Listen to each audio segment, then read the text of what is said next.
बीड जिल्ह्यात अवकाळीने धुमाकूळ घातलाय. उभी असलेली पिकं आडवी झालेली आहेत. मोठ्या प्रमाणात ज्वारी, बाजरी, गहू आणि आंबा पिकाचं मोठ्या प्रमाणात नुकसान झालंय. मी या ठिकाणी तुम्हाला दाखवू शकतो. एक तर लवकर बाजरी पेरली होती की अवकाळीचं हे होईल म्हणून, तर अचानक कालच्या रात्रीच्या पावसामुळं बाजरीचं प्रचंड नुकसान झाले. 1.5 एकर बाजरी पेरलेली आहे.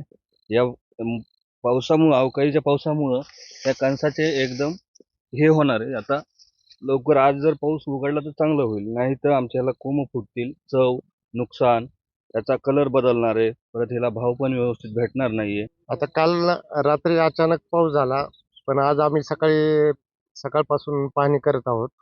आता आज प्राथमिक स्तरावर जे काही नुकसान झाले त्याची आकडेवारी आम्ही शासनाला कळवू.